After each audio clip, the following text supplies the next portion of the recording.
Question number 1 भेजा था मैंने, इसमें कहा है on 1st April 2014 Rama and company bought a machine for 90,000. It spent 6,000 on its installation, 4,000 on its carriage. Its life was estimated 8 years और scrap value is 20,000. हमें पहला काम तो ये करना है कि डेप्रिसिएशन कैलकुलेट करना है। तो डेप्रिसिएशन कैलकुलेट करने में डेप्रिसिएशन का फॉर्मूला लगेगा। डेप्रिसिएशन का फॉर्मूला है original cost minus scrap value. Scrap value का मतलब जब वो मशीन बिल्कुल बेकार हो जाएगी तो कितने में बिकेगी, upon estimated life of asset. ये फॉर्मूला मैंने वीडियो में आपको बताया था, लेकिन न्यूमेरिकली हमने यूज नहीं किया, तो अब इसको यूज कर रहे हैं हम। मशीनरी की ओरिजिनल कॉस्ट क्या है? मशीनरी 9,000 में खरीदी गई, 6,000 उसके इंस्टॉलेशन पे खर्च हुए, 4,000 कैरेज पे खर्च हुए, 1 लाख माइनस स्क्रैप वैल्यू क्या है 20,000। लाइफ ऑफ एसेट दे रखी है 8 ईयर्स, ये ईयर्स में होनी चाहिए, कंप्लीट ईयर्स में। इसे सॉल्व करोगे आ जाएगा 10,000। ये जो डेप्थ निकल कर आएगा 10,000, ये पूरे ईयर का डेप्थ होगा। अगर मशीन फर्स्ट ईयर में या सेल ऑफ ईयर में कम टाइम के लिए इस्तेमाल हो रही है, मान लो 3 महीने के लिए इस्तेमाल हो रही है, तो इसी को इंटू 3/12 कर देंगे तो 3 महीने का डेप्थ आ जाएगा। ये जो डेप्थ है ये ओरिजिनल कॉस्ट मेथड से है, क्योंकि ये हर साल सेम डेप्थ लगेगा 10,000 10,000 10,000 और 8 ईयर्स बाद 80,000 का डेप्थ लग जाएगा और वैल्यू रह जाएगी 20,000। इसलिए अगर आपने थ्योरी सुनी हो तो थ्योरी में भी बताया गया है कि ओरिजिनल कॉस्ट मेथड में ये एक एडवांटेज होता है कि the asset can be depreciated to its scrap value और इवन 0। और लेकिन डिमिनिशिंग बैलेंस मेथड का ऐसा कोई फॉर्मूला नहीं है। तो ये अगर फॉर्मूले से डेप्रिसिएशन निकालना हो, सिर्फ ओरिजिनल कॉस्ट में फॉर्मूला होता है, तो इस तरीके से फॉर्मूला यूज किया जाएगा, original cost minus scrap value upon estimated life of asset. उसके अलावा इस क्वेश्चन में एक बात और कही है कि रेट ऑफ डेप्रिसिएशन भी बताओ, डेप्रिसिएशन किस रेट से लग रहा है। तो डेप्रिसिएशन का रेट निकालने का तरीका है कि depth upon original cost into 100। Depth है 10,000, ओरिजिनल कॉस्ट है 1 लाख इंटू 100, यानी 10% पर एनम। इसी बात को हमने परसेंटेज की फॉर्म में लगा दिया। अब आप ओरिजिनल कॉस्ट का 10% निकालोगे तो यही डेप्थ आएगा, ठीक है। तो ये बेसिकली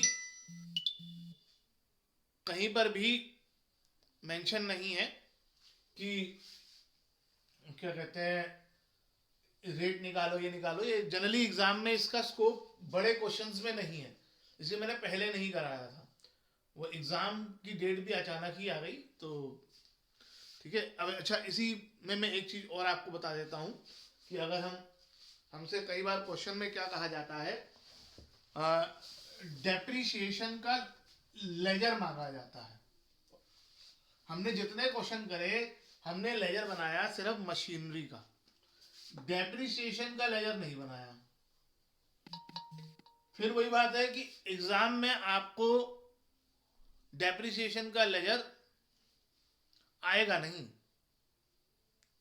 एग्जाम में डेप्रिसिएशन का लेजर आएगा नहीं, स्कोप है ही नहीं उसका, क्योंकि क्वेश्चन बहुत लेंथी हो जाएगा। 8 नंबर का मैक्सिमम क्वेश्चन आता है, मशीनरी अकाउंट ही इतना बड़ा हो जाता है। लेकिन अगर कभी आपको जनरल नॉलेज के लिए भी आपको बता दूं, कभी बनाना हो डेप्रिसिएशन का लेजर तो कैसे बनेगा।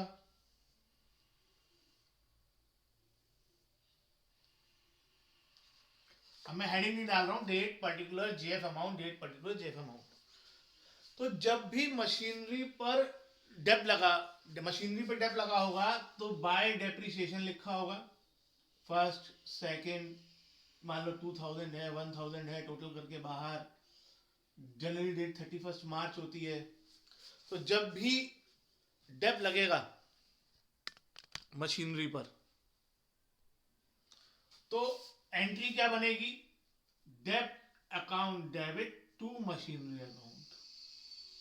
आप कह सकते हो कि डेब्ट के लिए जब मशीनरी अकाउंट क्रेडिट हुआ होगा तो डेप्रिसिएशन अकाउंट डेबिट होगा, तो यही चीज यहां आ जाएगी डेबिट साइड में 31 मार्च जो भी ईयर होगा, मान लो 2019 है, टू मशीनरी अकाउंट। और यहां पे फर्स्ट सेकंड करने की जरूरत नहीं है, यहां पे सीधा बाहर वाली अमाउंट 3000। और ईयर के एंड में ये सारा डेट 2009 मार्च 31, अगर कंपनी है तो स्टेटमेंट ऑफ P&L, और अगर कोई फर्म है सोल प्रोप्राइटरशिप पार्टनरशिप तो सिर्फ P&L, जैसे हमने चैप्टर के शुरू में लेजर में शुरू में पढ़ा था कि ईयर के एंड में सब कुछ P&L में चला जाएगा। ये पूरा डेट जो है टोटल जो है इधर का, ये हमारा एक एक्सपेंस है, तो इसमें कोई बैलेंस कैरी डाउन नहीं बचता, यहां चला जाएगा। जब बैलेंस कैरी डाउन नहीं है तो ब्रॉट डाउन भी नहीं होगा। अब एक और एग्जांपल ले लेते हैं, मान लेते हैं 2020 में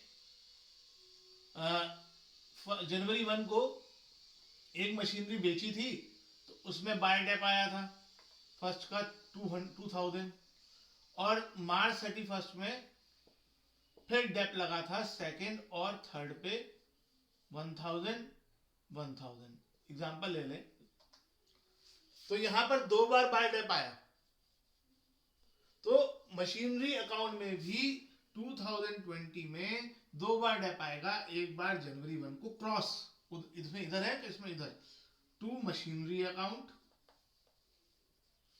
इसे अलग कर देता हूं ताकि तुम्हें कंफ्यूजन ना हो। टू मशीनरी अकाउंट 2000, और फिर मार्च 31 में टू मशीनरी अकाउंट